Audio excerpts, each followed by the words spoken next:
Bonjour à tous et bienvenue sur Montréal Boulevard. Le nom est assez évocateur et vous annonce la couleur. Je suis Aurélia, j'ai 24 ans, je suis architecte et j'habite à Montréal.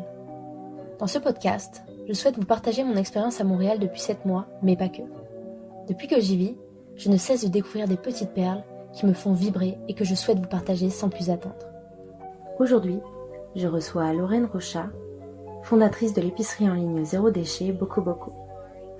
Avec Lorraine, nous allons parler d'entrepreneuriat, de tendre vers le zéro déchet, de gourmandise et bien d'autres choses. Bonjour, aujourd'hui je suis en compagnie de Lorraine, la fondatrice de la compagnie Boko Boko. Est-ce que Lorraine, tu peux nous expliquer, nous parler de ton entreprise et te présenter? Écoute, tout d'abord, merci de nous avoir proposé de venir parler à ce podcast. Alors, moi je m'appelle Lorraine, puis j'ai fondé l'épicerie en ligne Boko Boko. Boko Boko, c'est quoi? C'est une épicerie en ligne zéro déchet qui est basée sur la consigne. Donc on fait de la consigne, pas du vrac. C'est-à-dire que notre mission, c'est vraiment de promouvoir, de simplifier la transition vers un mode de vie zéro déchet. Donc notre système, c'est basé sur bokoboko.ca. Donc vous allez en ligne, vous commandez vos produits, votre épicerie, avant le mardi minuit. On vous livre chez vous à domicile le jeudi soir ou alors en cueillette le vendredi après-midi. À ce moment-là, on récupère des bocaux de la fois d'avant, puis on vous rembourse. Donc voilà ce que c'est Boko Boko. Tu as parlé de vrac juste avant. Est-ce que tu peux nous expliquer ce que c'est le vrac aussi également Quand on parle de vrac, ça va plutôt être comme on va parler de cubes dans les épiceries zéro déchet. Donc on va vider à ce moment-là les poches qu'on va recevoir des fournisseurs dans les cubes. C'est pas notre système. Nous, notre réflexion, elle est venue du constat que chez mes amis, j'essayais de les motiver à réduire leurs déchets. Puis je constatais que même si je leur faisais les plus belles listes des épiceries zéro déchet proches et tout ça, ils y allaient pas. De l'autre côté, ce qu'ils faisaient chez eux, c'est qu'ils avaient leur poubelle de déchets, la poubelle du recyclage, le compost et à côté de ça, le tas de bière à amener à l'épicerie. Puis c'est un peu ça la réflexion, c'est si tout était consigné, il y aurait plus de déchets. Donc oui, la bière est consignée, maintenant on trouve des bouteilles de lait consignées, mais si aussi les farines, les sucres, le sec, mais aussi ce qui est frais et venait tout avec des contenants qui étaient consignés, ce serait bien mieux. Puis même, quitte à acheter nous-mêmes nos sacs pour tout, si on avait tout qui était comme en collaboratif, en consigne, ce serait beaucoup plus simple. Donc c'est un peu ça l'idée qui est derrière Boko Boko. Donc comment ça se passe au niveau de nos opérations? On va recevoir les produits, on les met dans des bocaux. Puis c'est aussi simple que ça. Donc c'est vraiment nos bocaux à nous. C'est une question qu'on a souvent. C'est est-ce qu'on peut apporter nos bocaux puis les faire remplir? Non. Enfin c'est un peu comme si on allait à l'épicerie puis on se disait est-ce que tu pourrais me remplir ma bouteille de bière? J'ai déjà des bouteilles chez moi ou on pourrait dire. En fait le contenant consigné va remplacer le sac en plastique. Puis c'est un peu ça la réflexion qui est derrière. Donc c'est ça, c'est vraiment nos contenants à nous. Pourquoi? Parce qu'au niveau de la logistique, ce serait trop compliqué de partir de vos contenants parce que nos contenants ont des larges ouvertures. C'est quelque chose auquel on tient beaucoup parce qu'on peut assainir les bocaux. Puis également parce que nous on a mis une étiquette Boko Boko, donc on sait exactement que tous les contenants Boko Boko seront consignés. Oui, ça vous permet aussi de connaître la quantité, parce que si vous avez des bocaux de différentes tailles, j'imagine c'est plus compliqué à gérer tout ça. Exactement. Quand on a réfléchi au projet Boko Boko, on est parti vraiment des contraintes. Donc pourquoi est-ce qu'on se met pas au zéro déchet? Donc les contraintes, c'est parce que on n'a pas de commerce de proximité zéro déchet autour de soi, ce qui est de moins en moins vrai. Il y a de plus en plus de commerces de proximité qui intègrent donc des cuves et différentes installations pour du vrac. Donc ça devient de plus en plus facile, ça c'est génial. De l'autre côté, est-ce qu'on pense toujours à apporter ces contenants? Après ça, il faut les transvider chez soi. Ça rajoute du lavage également à faire parce que là on se retrouve avec plein de bocaux à laver quand on a fini plusieurs produits. Puis, je sais pas si ça vous est déjà arrivé, la belle aventure de vouloir 1 kilo de farine, puis on sait pas combien ça fait dans notre pot maçon 1 kilo de farine, ou alors d'avoir des belles surprises comme, tu te remplis ton bocal de riz, puis t'arrives à la caisse, puis là, on te donne un prix, puis toi, t'avais aucune idée que t'avais pris autant de riz, ou alors, donc là, c'est vraiment, toutes les quantités sont indiquées sur le site. Ouais, c'est moins contraignant que le vrac en épicerie. Puis ça permet aux gens qui n'ont pas envie de le faire, de quand même faire des courses zéro déchet. Et je voulais préciser, parce que j'ai des auditeurs qui m'écoutent vraiment à travers le monde entier, principalement au Canada, mais aussi en France, en Europe, etc., que la consigne, t'as parlé de consigne, et ça existe en fait au Québec. C'est que les bouteilles, parce qu'en France, tu peux me demander s'ils sont pas en train de le remettre, mais on n'a pas la consigne. Donc ici, c'est quand même développé. Les gens, ils gardent toutes leurs bouteilles de bière, d'alcool. Je sais pas si c'est les bouteilles de vin, je sais pas si ça marche. Non, pas encore, mais Legault est en train de faire passer, notre Premier ministre est en train de faire passer une loi dans ce sens. Enfin, sa dernière annonce, c'était il pensait donc étendre la consigne à des bouteilles de vin et également bouteilles d'alcool fort. Ça s'en vient. Après ça, la consigne, c'est beaucoup d'opérations derrière à gérer, c'est-à-dire que c'est plus facile à dire qu'à faire. Oui. C'est un produit qui est vendu, ça fait également un contenant qui va sortir, puis quand un contenant revient, il faut qu'on sache où est-ce qu'on en est dans notre stock de produits, mais où est-ce qu'on en est dans notre stock de contenants. Ouais. Puis la consigne, c'est quelque chose qui se fait beaucoup au Québec. En Allemagne, ça se fait. Oui, c'est vraiment énormément. Je sais qu'en Grèce aussi, je crois que ça se fait. C'est tellement du bon sens, finalement. Ça existait en France pendant super longtemps, la consigne de la bouteille de lait, etc. Mais je pense que c'est en train d'y repenser. En tout cas, c'est intéressant de savoir qu'au Québec, ça existe aussi. Et quand est-ce que tu as commencé à t'intéresser au zéro déchet? En fait, ce que j'ai aimé du mouvement zéro déchet, c'est que ça a mis comme en lien plusieurs démarches que je faisais. Donc, moi, mon parcours, c'est que je travaillais depuis 7 ans en fait, j'ai étudié en environnement, puis ensuite de ça en gestion. J'ai toujours voulu que des jobs qui avaient donc un impact environnemental, donc dans des postes en gestion ou en marketing. Je réfléchissais pas aux choses comme ça, comme j'essayais de réduire ma consommation, je choisissais des produits plus bio. J'ai toujours été élevée dans cette idée-là. Je retapais des meubles ou des choses comme ça, mais c'était comme beaucoup de choses disparates. Puis je me suis retrouvée avec il y a un couple d'amis de France d'il y a très longtemps, une de mes copines du lycée, qui est venue avec son fiancé pendant ils faisaient un tour du monde, puis ils se sont arrêtés 1 mois et demi au Québec. Puis on est partis 10 jours ensemble en Gaspésie. Et puis ma copine me dit il y a Béa Johnson qui passe, est-ce que ça te dit on fait ce que tu veux pendant le voyage, mais juste moi ça me tenterait bien de passer la voir en conférence. Puis elle passait dans un tout petit village vers Carleton en 2015, en août 2015. Ouais, c'était 2015, je crois. Super en avance, c'était super pionnière. Je croyais que c'était 2015, mon Dieu. Oui, je croyais que c'était 2015. Puis écoute, elle passait, mais elle faisait plein de conférences à travers le monde. Et je suis ressortie de cette conférence, j'ai vraiment beaucoup aimé le sujet, la façon dont elle le traitait, puisqu'elle dégageait, elle n'avait pas peur de dire regarde, je me suis plantée là-dessus.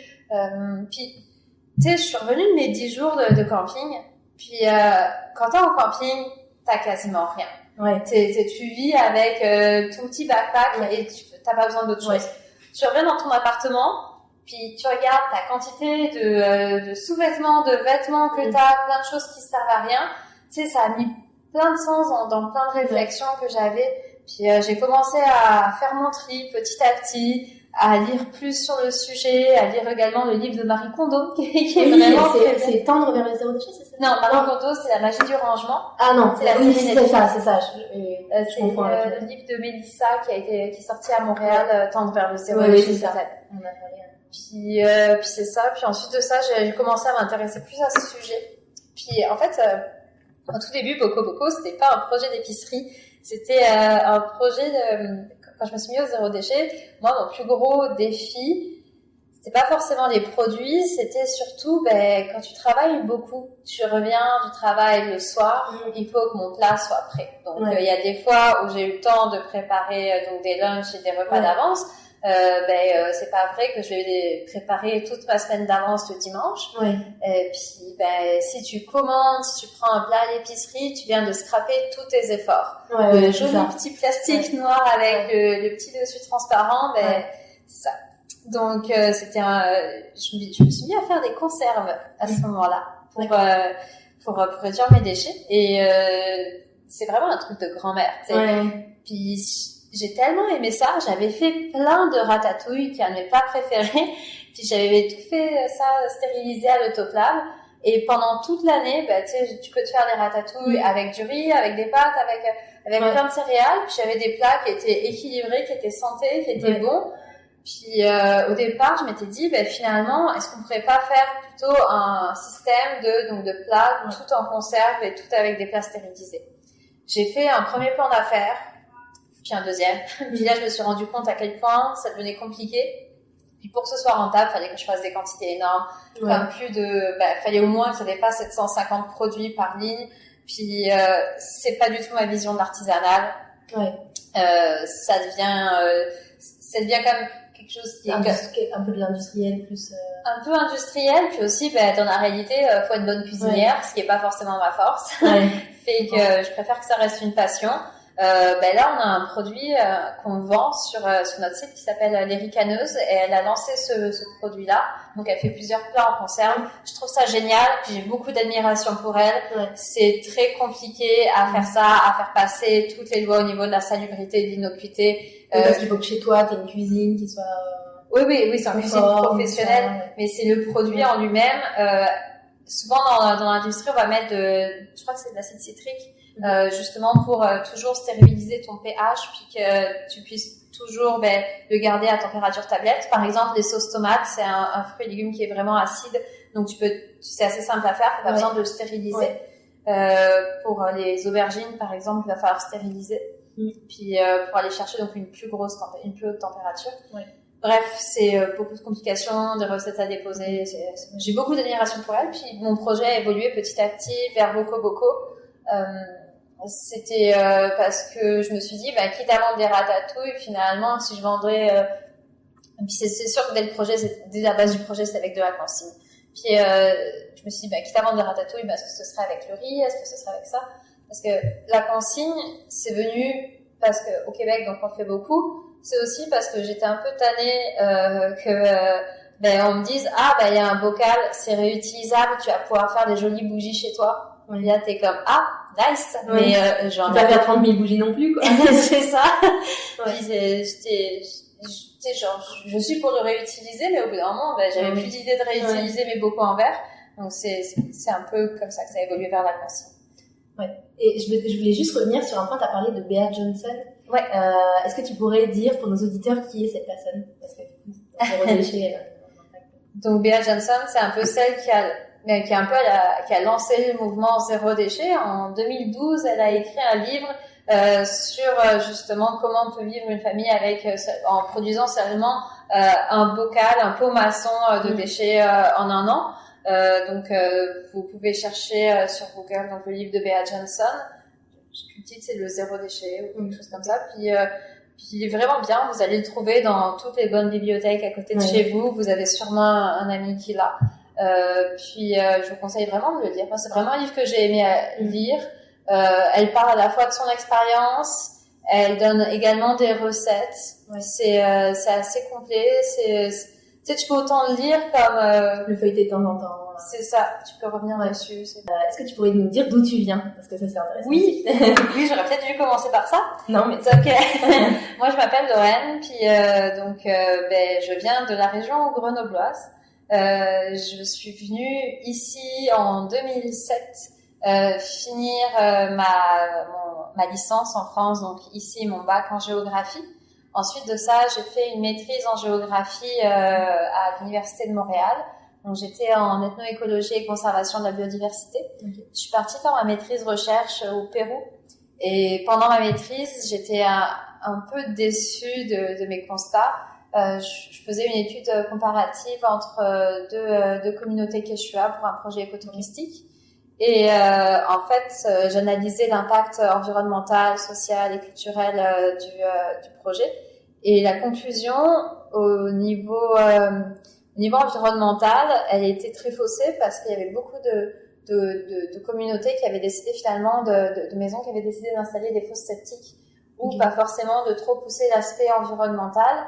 parce que finalement, les populations des Nord, nous qui allons visiter, si c'est pas, on voulait donc des toilettes avec des tout à l'égout. Il n'y a pas de tout à l'égout, hein. Enfin, c'est juste que du coup, tu auras une belle toilette, mais ça va juste finir dans la rivière. Ouais. Il y avait beaucoup de choses comme ça qui ont juste été adaptées pour plus plaire aux touristes. Puis je me suis dit, si on veut vraiment faire quelque chose pour l'environnement, faut pas le faire dans un pays en développement, parce que mon premier rêve était de passer ma vie à faire de l'humanitaire. Donc je me suis dit, ça sert à rien de le faire ailleurs, faut le faire chez nous. Puis donc je suis revenue après avoir fini ma maîtrise, j'ai fait un DESS, donc comme un M2 ou un M1 Pro en France, oui. à HEC, donc en gestion et développement durable. Puis pendant cette année-là, j'avais fait un stage en consultation en développement durable.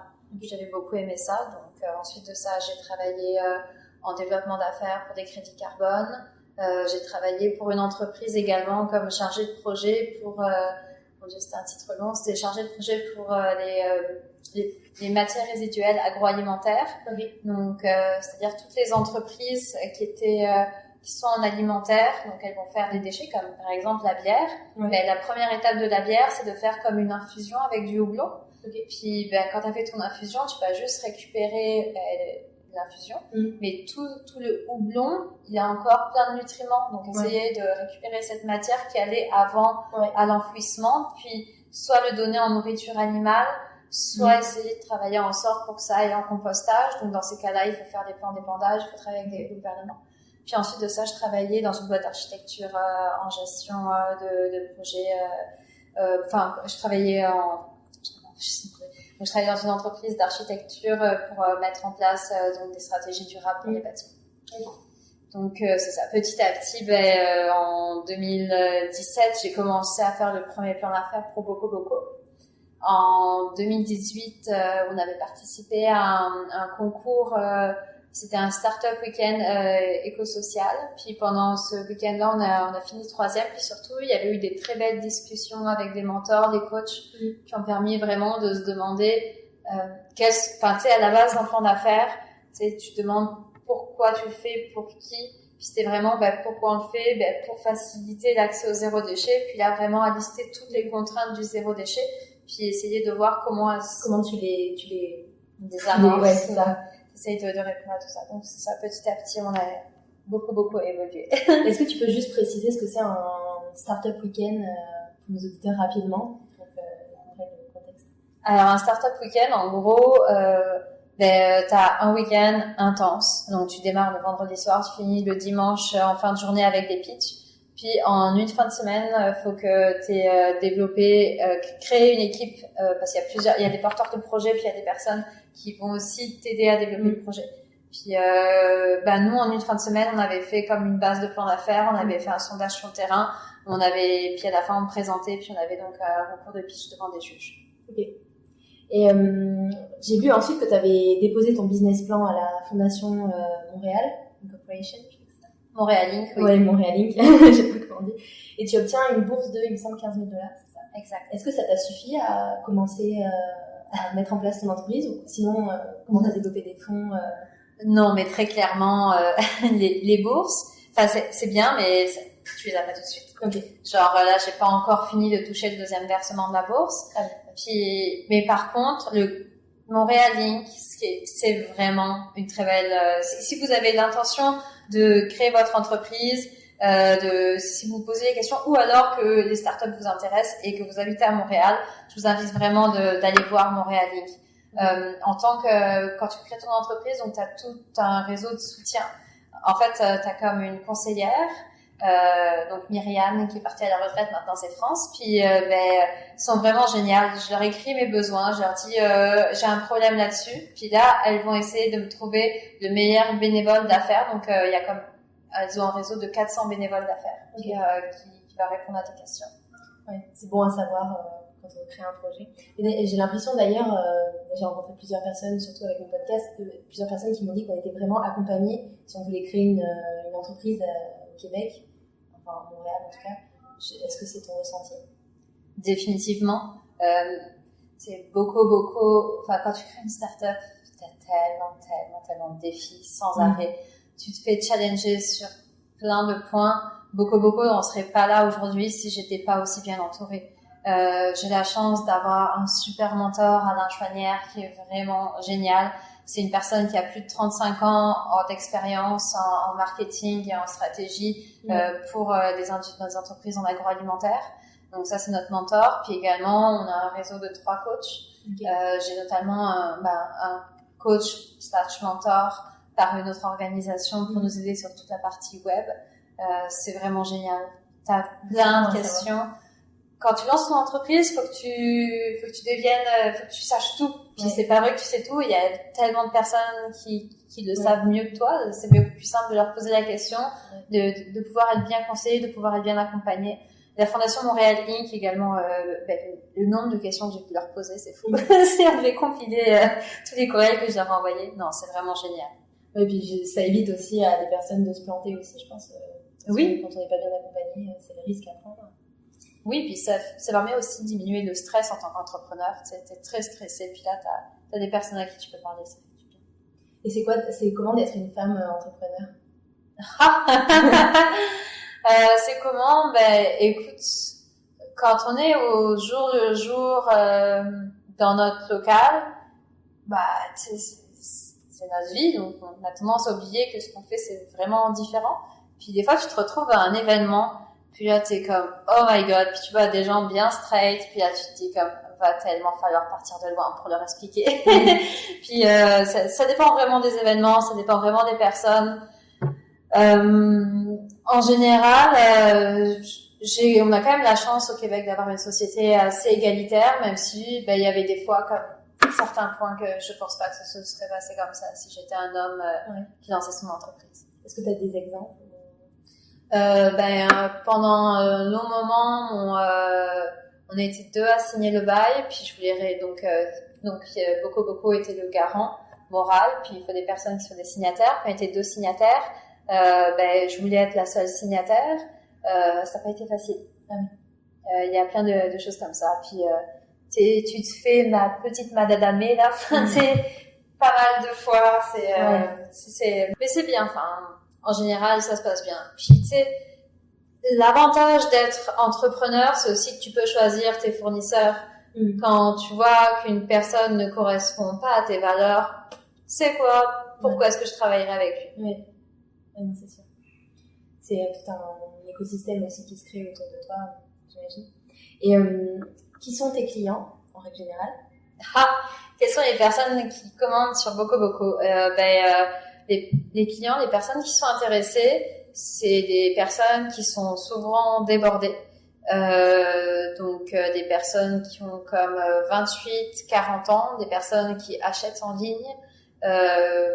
Les personnes qui ont plus de 40 ans, c'est pas qu'elles ne peuvent, c'est juste que j'ai remarqué que plusieurs personnes qui avaient plus de 40 ans, 45 ans vont souvent me dire moi je préfère le commerce de proximité, toucher mes fruits et légumes, alors que les personnes de moins de 40 ans sont plus à l'aise, vont plus aller vers un projet en ligne. C'est ça la différence. C'est des personnes qui sont sensibilisées par l'environnement. Ce qu'on souhaiterait, c'est aussi que nous, notre projet, on permet d'avoir une épicerie qui est quand même vraiment moins chère que la plupart des autres épiceries. Donc c'est aussi que les personnes ne voient plus le zéro déchet comme quelque chose qui soit trop bobo, qui soit trop cher. Ouais, que ce soit accessible en fait. Que ce soit accessible vraiment.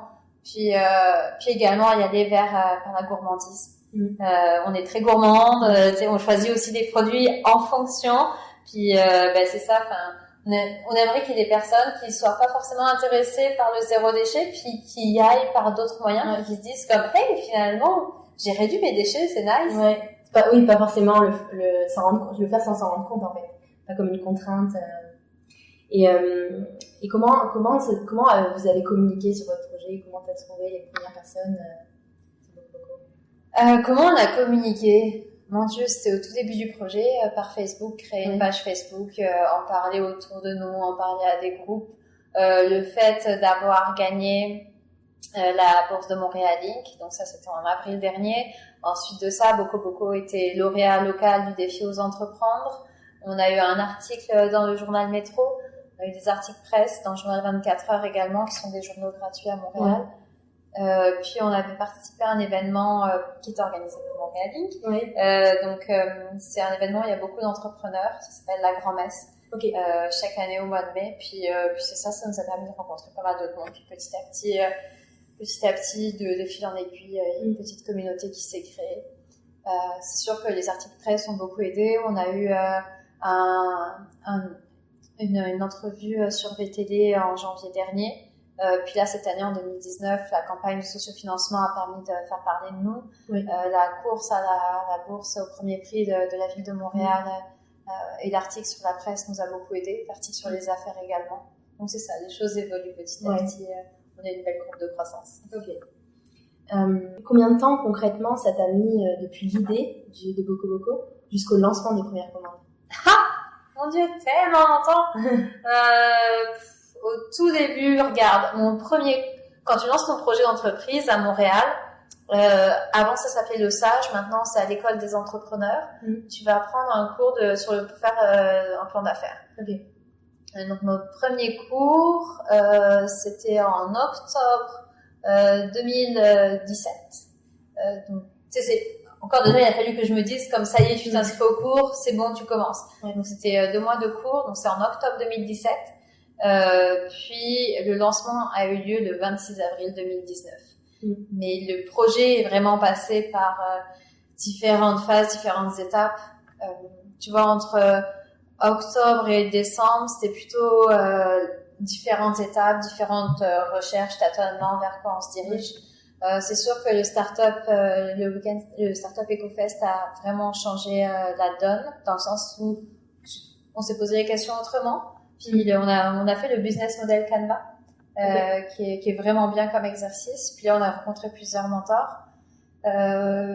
Ensuite de ça, j'avais un associé au tout début du projet qui a décidé de quitter le projet alors que le projet était loin d'être lancé. Donc c'était en octobre 2018, au moment où on récupérait le local. Le projet a encore beaucoup évolué. Tu vois, à cette étape-là, le projet était plutôt de créer un système de logistique de contenants à travers la ville. D'accord. Donc, c'est d'avoir son épicerie, de commerces locaux, mais tout dans des contenants consignés. Puis, vous récupériez auprès de commerçants, c'est ça? On s'occupait de la logistique avec tout un site web et tout ça adapté. Puis, petit à petit, on s'est rendu compte que c'était pas vraiment réalisable au niveau de la logistique, et ça, c'était tellement compliqué. Puis c'était pas un projet qui était vraiment, on pouvait vraiment faire, qui était comment dire, profitable, même pas profitable, juste qui était réalisable tout court. Donc c'est ça. Puis ensuite de ça, je me suis retrouvée en octobre 2018 dans ce grand local de 1500 pieds carrés situé en plein cœur du Myland. Puis là j'étais je suis toute seule, j'ai signé pour 3 ans, on avait commencé une démarche de prêt à la banque qui avait été, vu que mon ancien associé était parti, en fait j'avais tout à redémarrer du début. Bref, c'était pas la période la plus drôle de ma vie. Et puis j'ai passé 1 mois à laver le sol à 4 pattes parce que le sol c'était vraiment sale et à me demander qu'est-ce que j'allais faire de ma vie. Puis petit à petit, ça a évolué vers un projet qui intègre un espace de sous-location. Donc on a des traiteurs qui sont sur place. Nous, ça nous permet d'avoir un espace un peu de coworking parce que quand tu es entrepreneur, le pire c'est d'être tout seul. Également, ça nous permet d'avoir des liens beaucoup plus serrés avec nos fournisseurs, comme le pain. Il y a une pâtissière également qui est dans notre local. On chercherait un traiteur. On aimerait bien avoir des ateliers, de développer un peu plus ce concept Boko Boko en dehors de l'épicerie. L'autre avantage au niveau du modèle d'affaires, c'est que en ayant créé un espace locatif, ça évite qu'on mette toute la charge de notre profit d'aller chercher sur les marges des produits, ce que vont faire la plupart des épiceries. Nous, l'affaire, c'est qu'on a comme différentes sources de revenus. La livraison, la sous-location et les produits, la différentes sources de revenus. Ce qui permet d'avoir un prix assez bas et très abordable. Exactement. Alors qu'on a quand même des petites quantités. C'est vraiment un projet qui commence. Donc, et on a vraiment des prix qui sont vraiment intéressants. Puis c'est ça, petit à petit, On a lancé un site web version vraiment le plus basique possible le 26 avril dernier. On avait fait quelques tests en janvier, puis je me suis rendu compte suite au conseil de mon mentor que lancer le site web et faire la campagne de sociofinancement en même temps, il me disait mais tu peux pas faire les deux à la fois, t'es toute seule, tu vas juste te brûler. Ouais. J'avais une super stagiaire en communication, mais il y avait 2000 choses à faire en même temps. C'était un très bon conseil. Donc on a lancé le 26 avril dernier, parce que à l'inverse, t'attends, puis après ça t'es prête, puis après ça t'es plus du tout prête. Ouais. Puis là tu dis ok, et je lance dès que c'est fini. Puis là tu te retrouves fin mars, t'as fini ta campagne, tu l'as réussi, t'es comme ok on lance, ouais encore une semaine, ouais non encore une semaine. Puis finalement il y a un fournisseur olive pressée, Bruno, que j'aime beaucoup. Puis il m'appelle, il était comme bon, Lorraine, qu'est-ce que tu fais? Je dis non mais j'attends, mais je vais le lancer là bientôt. Mais puis j'ai commencé à lui dire toutes mes excuses. Il était comme regarde, ce sera pas parfait au début, vas-y. Moi je veux te vendre mes produits, j'aime ton projet, vas-y lance-le. Puis c'était un très bon conseil. Puis j'ai lancé le site web donc le 26 avril dernier. On était épuisés parce que on venait de finir la campagne de sociofinancement un mois avant. Et la municipalité de Montréal, la ville de Montréal, a lancé un concours de 50 000 $ pour gagner le premier prix de la ville de Montréal. C'était le premier prix du projet Zéro Déchet. Et fallait avoir le plus de votes possible. Et l'annonce était le 26 avril des 5 projets sélectionnés. Okay. Donc c'est ça. On savait, l'annonce publique avait lieu l'après-midi. J'ai filé à l'hôtel de ville, je suis remontée ici, puis fallait que tout soit prêt pour le soir, puis après ça on savait qu'on avait 2 semaines de rush pour avoir le plus de votes possible. Ouais. Donc on était très contentes, puis c'est ça, on a pu lancer, et donc la version basique du site web, on fonctionnait simplement avec un système de code promo. Donc on avait comme sur le site web, le produit venait avec une consigne qui était affichée. Par contre, pour rembourser la consigne, on a mis en place un système de base de données en interne, puis on te donnait un code promo pour ton remboursement de consigne. Ah oui, d'accord. Ce qui, petit à petit, devenait de plus en plus difficilement gérable, puis on commence à avoir de plus en plus de clients, puis c'est ça, il y avait des choses à améliorer. Là, je te parle aujourd'hui, lundi 5 novembre. Donc, quand le site web, ce sera diffusé, le site web sera lancé. Donc, t'es la première personne à qui je le dis. Okay. En fait, le nouveau site web, ce que ça permet, c'est que tu vas avoir comme des crédits bocaux. Tu vas avoir des bocaux dollars. Okay. Donc, quand tu vas me retourner ton sac avec tes bocaux, nous, on a une application livreur. On va pouvoir dire, très bien, tu m'as retourné 2 grands bocaux, 3 bouteilles. Tu vas directement avoir le crédit qui va être disponible dans ton compte. Okay. Puis c'est un peu le même système que des Air Miles, tout simplement. C'est-à-dire que quand tu fais ta commande, tu peux choisir d'utiliser tes points bocaux. Enfin, c'est pas des points, tes dollars bocaux ou pas. Okay. Si tu préfères attendre d'avoir comme je sais pas 80 $ de bocaux, puis de faire toute ton épicerie à ce moment-là avec, tu prends. Ouais, je comprends très bien. C'est comme un système de fidélité. Oui et non, c'est comme sinon c'était un système de code promo, mais c'est que c'est plus accessible, puis ça va plus être direct actuellement. Et c'est directement déduit de ta commande en fait, c'est ça. Exact. Si tu as une commande de 60 $ et que par exemple tu as 10 $ de consigne, tu vas payer 50 en fait, c'est ça. Exact. Ouais, d'accord. Puis ça va être intégré au site. Également actuellement les consignes n'étaient pas affichées comme des produits. On va pouvoir se rendre compte plus facilement du produit. Donc tu auras vraiment ta ligne de produit, par exemple ton produit la farine. Puis ensuite de ça, ta ligne de consigne. Donc, il y a une farine, puis une consigne. Donc, tu auras vraiment les prix, puis tu vas pouvoir te rendre compte plus facilement du nombre de consignes achetées. Ok. Et justement, en parlant de vos produits, est-ce que tu pourrais nous parler un petit peu de ce que vous proposez, parce que vous avez quand même une diversité. Alors, on est assez contente. On est quand même vraiment contente. On est passé de 40 produits le 26 avril dernier au lancement. Là, on est début novembre et on est à plus de 120 produits. Avec 40 fournisseurs. Et au départ, on avait 12 fournisseurs. Okay. Donc, on va vraiment chercher des fournisseurs pour quelques produits seulement pour avoir les meilleurs produits possibles. Puis qui correspondent le plus aux valeurs de bocaux. Donc, on a des produits c'est des produits secs, des céréales, tout à fait simples. On a donc des bocaux avec des produits sucrés, des produits qui sont salés. On a du pain, donc qui est fait dans notre local, le super beau pain blé de pays. On a des bagels, de Vega Bagel, parce que les bagels finalement, c'est pas vegan du tout, ça se fait avec des œufs et de la crème. Ouais. Puis c'est pas forcément avec de la farine biologique. Vega Bagel propose de la farine, donc tout est fait vegan puis biologique. Okay. Également, on a des produits, donc dans la section cuisine, c'est une section qu'on développe petit à petit, on a des produits des boissons, donc du kombucha, des boissons non alcoolisées. On va intégrer des fruits et des légumes, on a très hâte. Là, depuis cette semaine, on a intégré la ferme Kima, qui est une ferme qui est à Montréal, qui propose des germes de légumes. Puis également, donc, on a des produits donc, pour avoir sa cuisine zéro déchet. Également, on a des produits pour avoir sa salle de bain zéro déchet, donc des produits d'hygiène personnelle ou d'hygiène de la maison. Puis, on va avoir aussi plus d'accessoires zéro déchet petit à petit. C'est bien complet comme proposition. Notre vision, vers quoi on tend, c'est vraiment qu'on puisse t'offrir une épicerie zéro déchet écologique, que ça devienne plus facile en fait d'être écologique que d'avoir une épicerie, que de faire son épicerie de manière traditionnelle. Ouais, c'est ça. C'est que t'as tout au même endroit en fait. T'as pas besoin d'aller dans différents magasins, chercher ton éponge, ton huile, etc. C'est ça. T'as tout, t'as des bons produits qui sont suivant tes valeurs, qui favorisent donc les produits biologiques, qui favorisent les produits locaux, si ça vient pas d'ici, qui soient certifiés, équitables. Donc des bons produits, puis que ce soit livré chez toi, que ce soit accessible en ligne, donc plus besoin de se déplacer à Montréal. C'est en gros que ce soit encore plus simple qu'une épicerie traditionnelle. Et comment vous avez fait pour trouver des fournisseurs? Comment vous avez fait pour les convaincre de participer à votre projet, etc. Au début, vu que le projet avait une autre forme, je pense que la meilleure méthode, que ce soit pour tout dans la vie, c'est de rencontrer des personnes. Puis tout le monde est expert dans son domaine.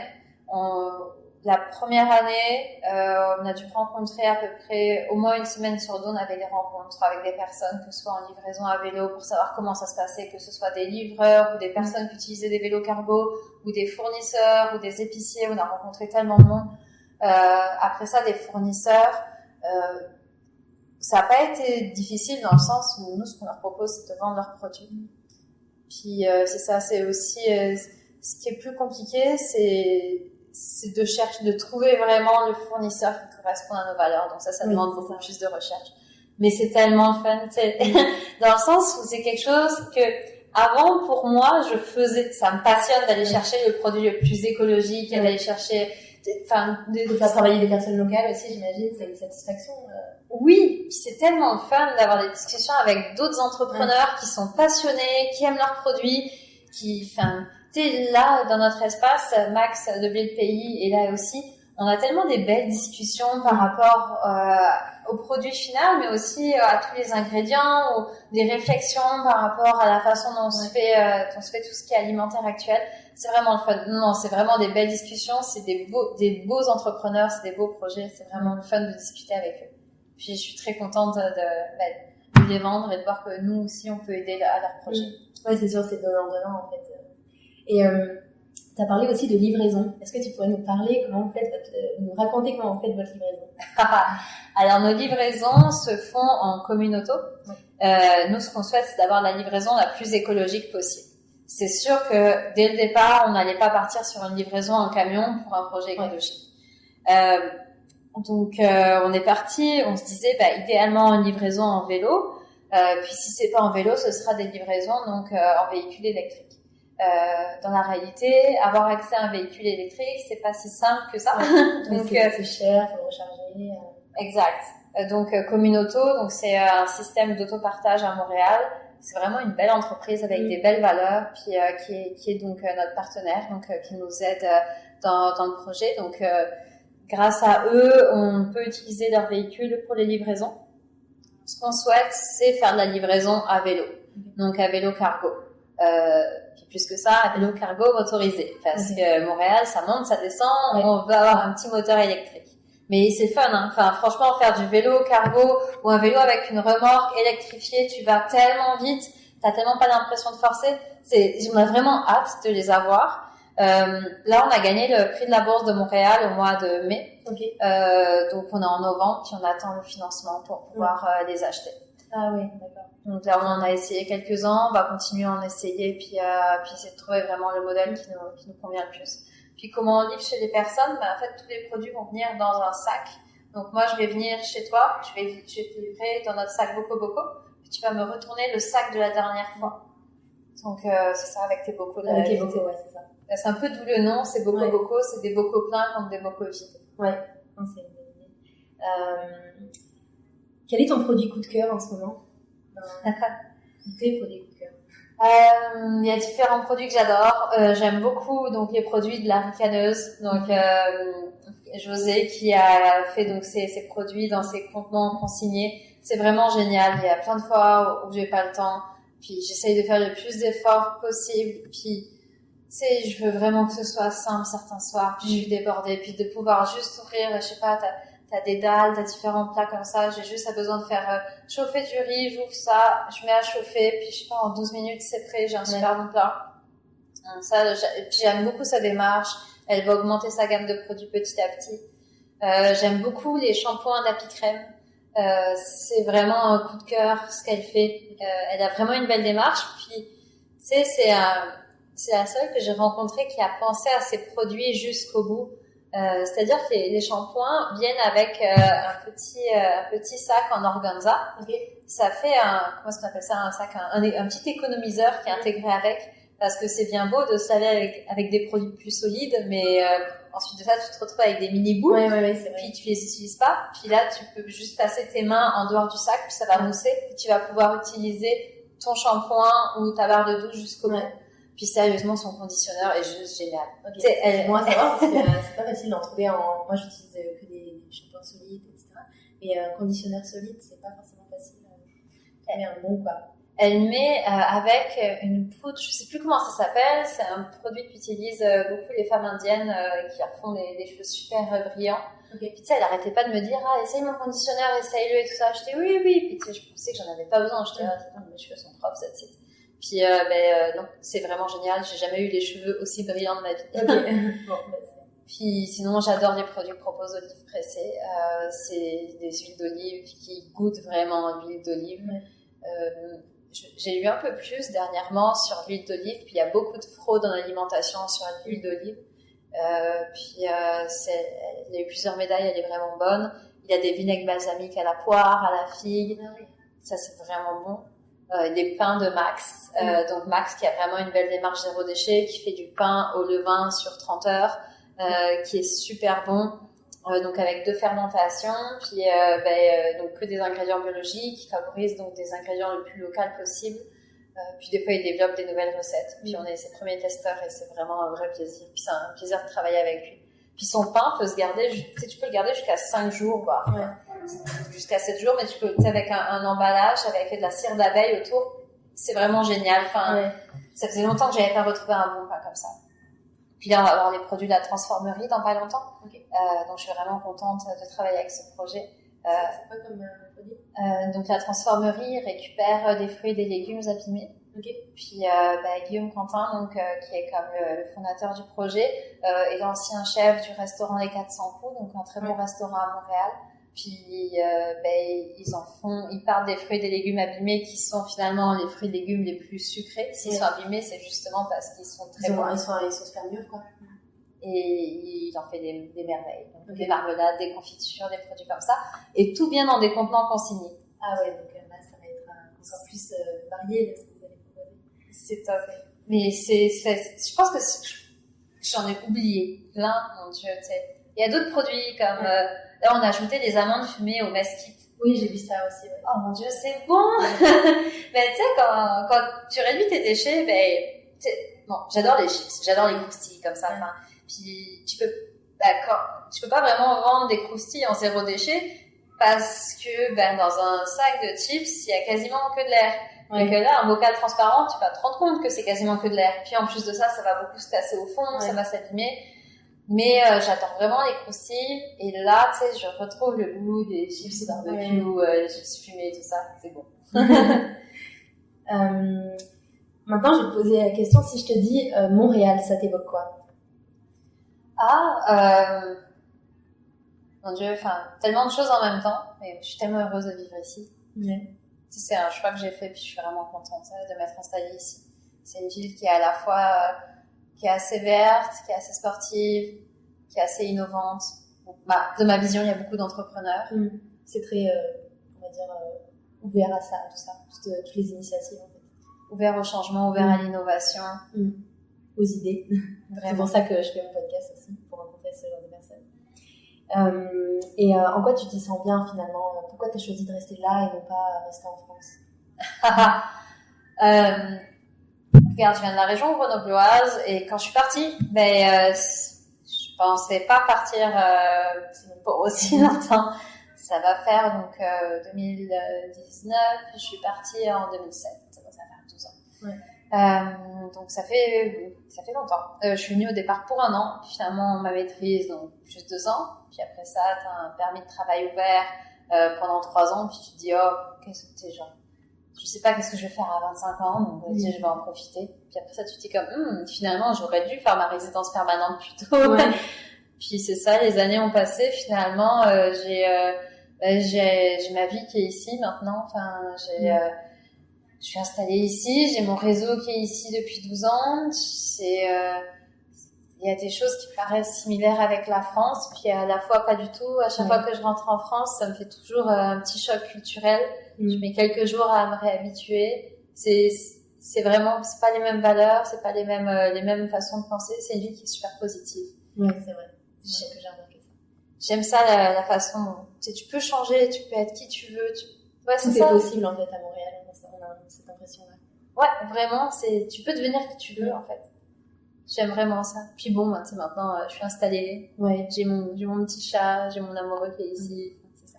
Est-ce que tu es citoyenne canadienne? Non, mon Dieu, faut que je fasse ma demande de citoyenneté depuis 2 ans. C'est des trucs administratifs que je repousse. Comment tu vois Montréal dans 5 ans, dans 10 ans? Je vois une ville qui est définitivement plus tournée vers le vélo. Au niveau de l'organisation de la ville, il y a vraiment des beaux projets, des belles réflexions qui sont au niveau que ce soit la ville, mais que ce soit également des personnes pour les buildings qui décident de construire. Des développeurs. Donc, je trouve que c'est vraiment des belles réflexions. Une ville plus verte qu'aujourd'hui. Ouais. J'allais te demander quel projet futur pour Boko Boko, même si tu en as un petit peu parlé, mais est-ce que tu aurais quelque chose à rajouter? Oh mon Dieu, quand t'es entrepreneur, t'as 2000 idées à la minute. Le pire, c'est que mon mentor, ce qu'il me dit souvent, il me dit que dans notre génération, on oublie d'écrire et puis que on parle de nos idées, on échange dessus, mais qu'on les note jamais. Puis si t'as une idée, vas-y, note-le, et puis fais ta base de projet, qui, quand, pourquoi, comment. Puis c'est ça, on en a plusieurs. Il y a des petits projets. Est-ce que on devrait sortir aller vers des petits produits Boko Boko? Est-ce que j'aimerais que plus aller en fait vers tu vois le projet qu'on développe actuellement, que ce soit la partie cuisine collaborative et que ce soit la partie épicerie. Tu vas prendre ça, puis comme avec un fichier Excel, tu passes à la case au-dessus, puis tu agrandis petit à petit. Ce serait vraiment cette vision-là. Puis c'est une vision que je partage avec ma partenaire. Donc, aller vers grandir petit à petit. Puis ce qu'on souhaiterait également, c'est petit à petit, donc les prochaines étapes pour nous, c'est nos prochains défis en fait, c'est d'avoir de plus en plus de produits, de plus en plus de fournisseurs, intégrer des nouveaux contenants, augmenter notre zone de livraison, pour ça augmenter notre flotte de véhicules. Puis ensuite de ça, on va travailler sur l'ouverture de nouvelles journées de cueillette, de livraison, donc ça viendra après. Puis tout en travaillant parallèlement sur notre site web et avoir quelque chose qui répond de plus en plus à notre besoin. C'est ça, développer nos règles d'affaires, puis avoir vraiment quelque chose qui correspond à ça, puis pouvoir développer la consigne. C'est vraiment ça. Est-ce qu'il y a une personne qui t'inspire dans ta vie de tous les jours? Une personne, que ce soit fictive, réelle, ou un mantra, quelque chose qui t'inspire? Une personne qui m'inspire beaucoup, c'est aussi la chance d'être située dans le Myland, c'est qu'on est plein d'entrepreneurs. Puis tu sais, il y a plein de mes voisines qui sont entrepreneurs aussi et qui m'inspirent beaucoup, puis je trouve ça vraiment fun. Ouais. C'est motivant, j'imagine. Ouais, c'est une belle, je suis inspirée par des personnes qui sont dans la même situation que moi, puis qui aussi se lancent des défis à tous les jours. Il y a tellement d'entrepreneurs que je trouve merveilleux ce qu'ils font. Pour ça que je suis contente de faire ce métier, c'est de rencontrer autant d'entrepreneurs. C'est vraiment ça qui me donne l'énergie de porter beaucoup aussi. Qu'est-ce que tu dirais à nos auditeurs s'ils veulent se lancer dans leur projet? Quel conseil? Quel conseil? C'est de bien vous entourer, de bien se poser la question avec qui vous allez pouvoir échanger. C'est bien d'avoir des bons amis, mais les amis, ça fait pas tout. Enfin, c'est aussi bien d'aller chercher justement, de se poser la question sur quels sont les réseaux sur lesquels on va pouvoir se baser pour lancer son projet. D'aller trouver le plus possible de coachs ou de personnes qui ont différentes spécialités, qui acceptent de donner 1 heure. Et la première étape, je pense que c'est vraiment d'aller rencontrer le plus de personnes possible.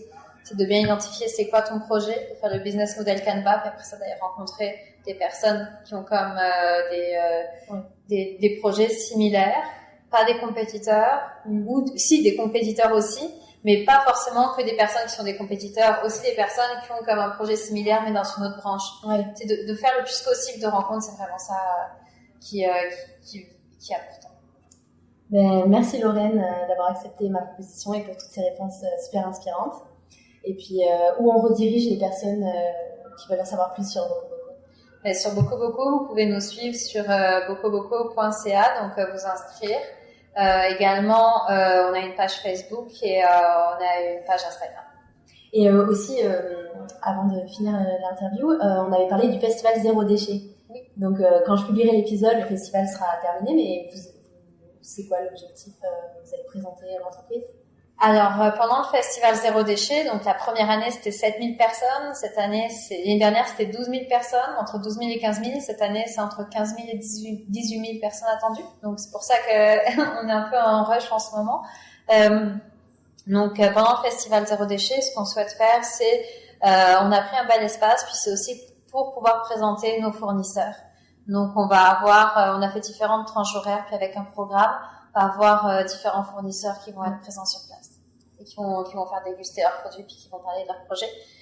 Également, on va organiser un concours sur place, puis on va en profiter pour de présenter la nouvelle version de notre site web. Ok, très bien. Ben, merci beaucoup à toi et à bientôt. Merci beaucoup. Merci à Lorraine pour le temps qu'elle m'a accordé lors de cet entretien. Sachez que BocoBoco recherche des bénévoles pour les aider sur les tâches opérationnelles telles que la mise en bocaux des produits, la préparation des commandes, la livraison, etc. En échange, les bénévoles auront 15% de rabais sur les commandes d'épicerie sur BocoBoco. Si cela vous intéresse, vous pouvez les contacter à l'adresse suivante: bénévole@bocoboco.ca. Vous pouvez retrouver l'adresse mail dans la description de l'épisode. Quant au podcast, vous pouvez me retrouver sur Instagram, Montréal Boulevard, sur Facebook, mais aussi sur toutes les plateformes d'écoute. Si le podcast vous plaît, n'hésitez pas à laisser un petit commentaire sur votre plateforme d'écoute préférée et un 5 étoiles sur Apple Podcast. À bientôt sur Montréal Boulevard.